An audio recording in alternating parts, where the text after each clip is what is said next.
Hello everyone, my self Shreya. हम लोग ने प्रीवियस लेक्चर में किंगडम प्रोटेस्टा को कवर कर लिया है। आज हम लोग किंगडम फंजाई को देखेंगे। तो चलिए स्टार्ट करते हैं। तो सबसे पहले किंगडम फंजाई के हैबिटेट की बात कर लेंगे कि ये लोग कहाँ पे मिलते हैं, ये लोग कहाँ पे ग्रो करते हैं। ये लोग वार्म और ह्यूमिड प्लेसेस पे मिलते हैं हमको यूजुअली। आप देख सकते हो कि फंगा हमको कहाँ कहाँ देखने को मिल सकता है। अगर हम लोग ब्रेड को लेंगे और ऐसे ही बाहर टेबल पे रख देंगे तो उस पर फंगाई उग जाएगा। या फिर हम लोग इसको देख सकते हैं कि रॉटन फ्रूट्स या फिर मतलब बहुत ज्यादा अगर पका हुआ फ्रूट्स है तो हम लोग उसको रख देंगे तो उसके ऊपर भी फंगाई लग जाता है। और खाने अगर जो हम लोग मशरूम खाते हैं, मशरूम या टोडसोल बोलते हैं, वो लोग भी फंगाई के टाइप्स है। वो लोग भी फंगाई है जो कि हम लोग उसको खाते हैं। अभी फर्स्ट पॉइंट से पढ़ेंगे कि यहाँ पे क्या लिखा है। Unique kingdom of heterotrophic organism. मतलब क्या होता है कि ये लोग, इनका मोड ऑफ न्यूट्रिशन कैसा है, हेटेरोट्रोफिक है। हेटेरोट्रोफिक का मतलब क्या हो गया कि ये लोग अपना खाना खुद नहीं बनाते बट डिपेंडेंट होते हैं।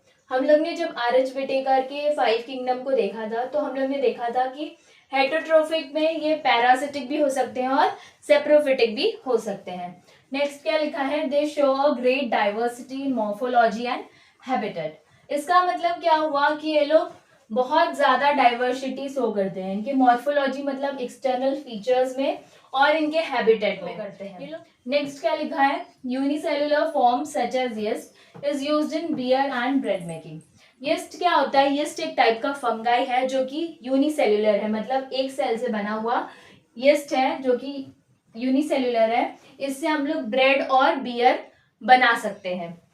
फिर क्या लिखा है, white spot seen on mustard leaves are due to parasitic fungi. आप लोग देखे होंगे यूजुअली कि मस्टर्ड मतलब जो सरसों की पत्ती होती है वहां पे हम लोग देख सकते हैं कि व्हाइट स्पॉट्स हम लोग को मिलते हैं।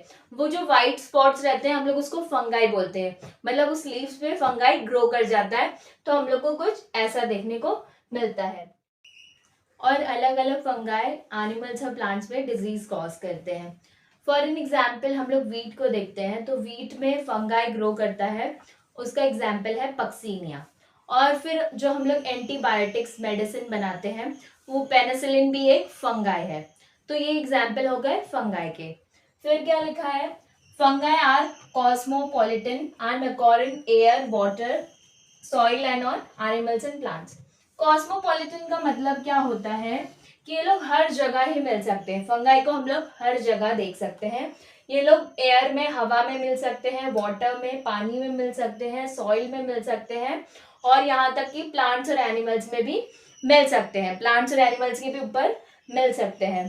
तो यहाँ पे हम लोग ने देखा कि फंगाई हमको हर जगह मिल सकते हैं। हम लोग ने स्टार्टिंग में डिस्कस किया कि फंगाई हमको वार्म और ह्यूमिड प्लेसेस पे मिलता है। इसीलिए अगर कोई भी बचा हुआ खाना है तो हम लोग उसको बाहर ऐसे ही नहीं छोड़ देते, हम लोग फ्रिज में स्टोर करते हैं क्योंकि फ्रिज कूल रहता है। और ये लोग कहाँ ग्रो करते हैं, वार्म प्लेसेस पे।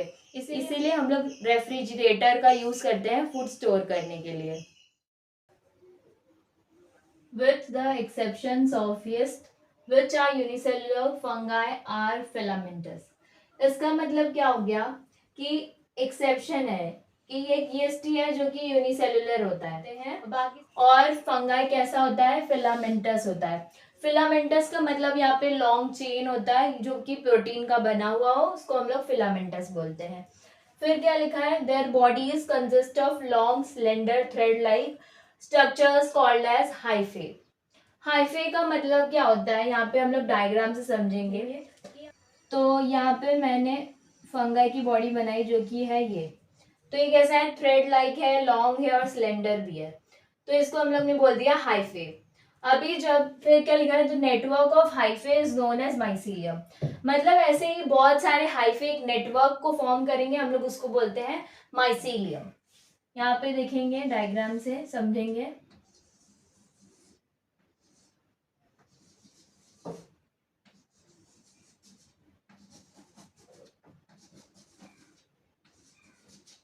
आप देख सकते हो कि यहाँ पे बहुत सारे हाइफे ने नेटवर्क फॉर्मेशन किया है, इसको हम लोग बोलते हैं माइसीलियम। और जब एक हाइफे का स्ट्रक्चर आप लोग देखते हो,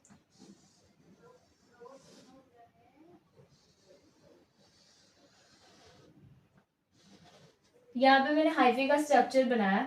तो यहाँ पे बहुत सारे tube fill multinucleated cytoplasm present रहते हैं।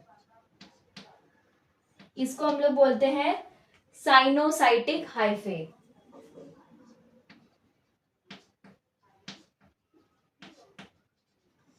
ये साइनोसाइटिक हाइफे का डायग्राम है। और यहाँ पे हम लोग देखेंगे कि हर न्यूक्लियस के बाद जो लाइन है इसको हम लोग बोलते हैं सेप्टा।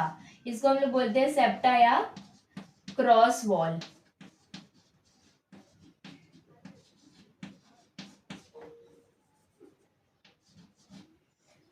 इसको हम लोग बोलते हैं सेप्टा या क्रॉस वॉल। फिर क्या लिखा है, the cell walls of fungi are composed of chitin and polysaccharides. मतलब फंगाई की सेल वॉल कैसी बनी हुई है, काइटिन की और पॉलीसेकेराइड की बनी हुई है। Most fungi are heterotrophic. अभी हम लोग ने स्टार्टिंग में जब पढ़ा था कि फंगाई कैसा होता है, हेटरोट्रोफिक होता है।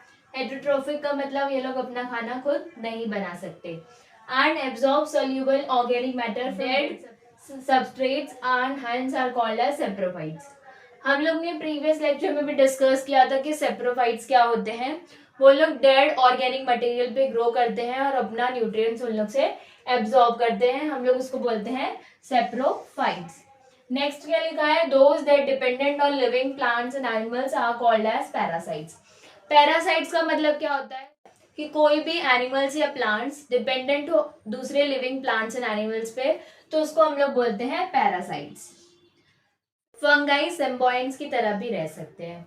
अभी हम लोग इस पॉइंट में देखेंगे कि they also live in association with algae as lichens and with the roots of higher plants as mycorrhiza.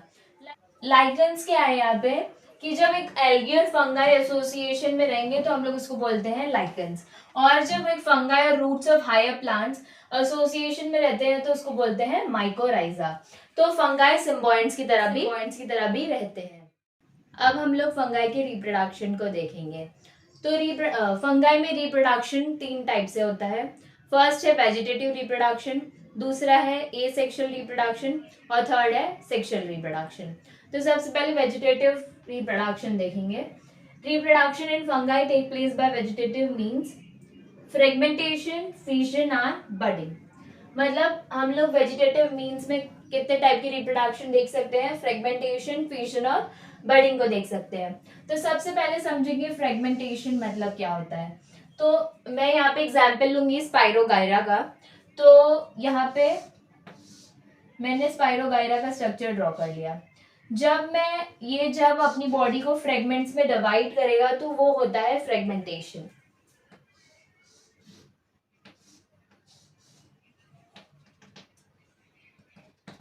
ये क्या हो गया, इसको हम लोग बोलेंगे फ्रेगमेंटेशन। दूसरा क्या है, फ्यूजन। जब हम लोग ने किंगडम मोनेरा को स्टडी किया था तो हम लोग ने देखा था बैक्टीरिया यूजुअली फ्यूजन के थ्रू रिप्रोड्यूस करता था। तो फ्यूजन का मतलब क्या होता है कि एक सेल डिवाइड होके 2 सेल बन जाए, वही होता है हमारा फ्यूजन। और बडिंग क्या होता है, बडिंग हम लोग यीस्ट में देख सकते हैं। बडिंग हम लोग को यीस्ट में देखने को मिलती है। फॉर एन एग्जाम्पल ये मेरा यीस्ट का सेल हो गया। अभी यहाँ पे न्यू सेल डिवाइड कर रहा है, ठीक है, ये हमारा न्यू सेल डिवाइड कर रहा है। फिर कुछ टाइम पे ये सेल अलग ही डिफ्रेंशिएट हो जाएगा, ये एक अलग सेल हो जाएगा, ये एक अलग सेल हो जाएगा। फिर उसके बाद क्या होता है,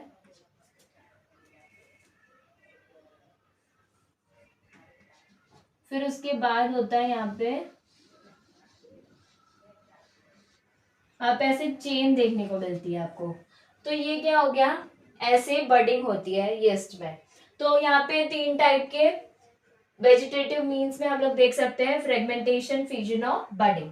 नेक्स्ट क्या है, asexual reproduction. Asexual reproduction spores के थ्रू होता है, जो कि हम लोग बोलते हैं कोनिडिया और स्पोरेंजियोस्पोर्स या फिर जूस्पोर्स। मतलब स्पोर्स के थ्रू एसेक्सुअल रिप्रोडक्शन फंगाई में होता है।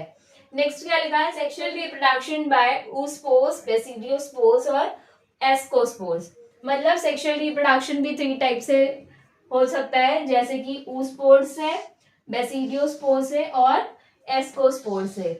जब हम लोग किंगडम फंजाई को पढ़ेंगे तो जब हम लोग बेसिडियोमाइसिटिस और एस्कियोमाइसिटीज देखेंगे, तब हम लोग देखते हैं कि उसमें सेक्सुअल रिप्रोडक्शन के थ्रू बेसिडियोस्पोर्स का फॉर्मेशन होता है और सेक्सुअल रिप्रोडक्शन से एस्कोमाइसिटीज में एस्कोस्पोर्स का फॉर्मेशन होता है। तो हम लोग इसको आगे स्टडी करेंगे। जब बहुत सारे स्पोर्स होते हैं वो अलग अलग फ्रूटिंग बॉडीज का फॉर्मेशन करते हैं अलग अलग स्ट्रक्चर में।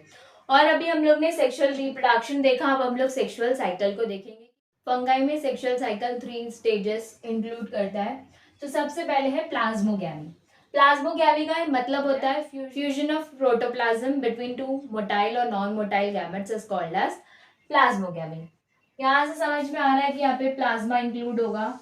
तो वैसे ही जब एक प्रोटोप्लाज्म दूसरे प्रोटोप्लाज्म को फ्यूज करेगा तो वो वाली कंडीशन होती है प्लाज्मोगैमी वाली।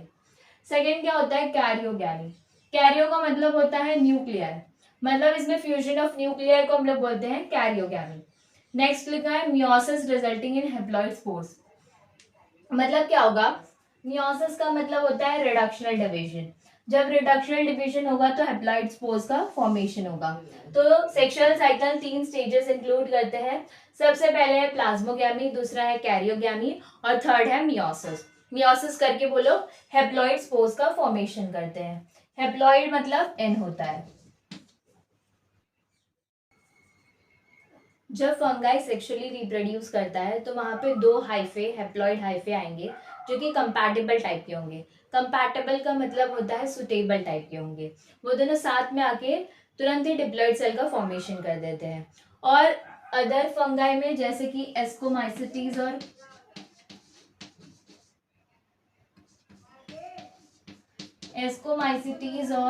बेसिडियोमाइसिटीज में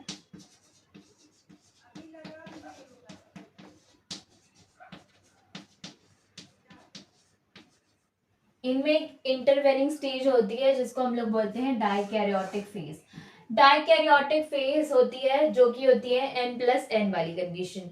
N+N का मतलब क्या होता है, यहाँ पे 2 न्यूक्लियाई पर सेल, मतलब यहाँ पे 2 न्यूक्लियाई प्रेजेंट होंगे एक सेल में, तो वो वाली कंडीशन होती है डाइकैरियोन फेज। फिर जैसे ही बाद में पेरेंटल न्यूक्लियाई आएगा और फ्यूज करके डिप्लॉइड सेल का फॉर्मेशन कर देगा। और जो फंगाई फ्रूटिंग बॉडी का फॉर्मेशन करते हैं फिर वो बाद में चल के रिडक्शन डिवीजन करके हैप्लॉइड स्पोर्स का फॉर्मेशन कर लेते हैं। आज हम लोग ने किंगडम फंगाई को देखा। नेक्स्ट लेक्चर में हम लोग उनकी क्लासेस को पढ़ेंगे जो कि है फाइकोमाइसिटीज, बेसिडियोमाइसिटीज, एस्कोमाइसिटीज और ड्यूटेरोमाइसिटीज। मिलते हैं अगले लेक्चर में। Thank you very much. Thanks for watching. If you like the video do like share and subscribe.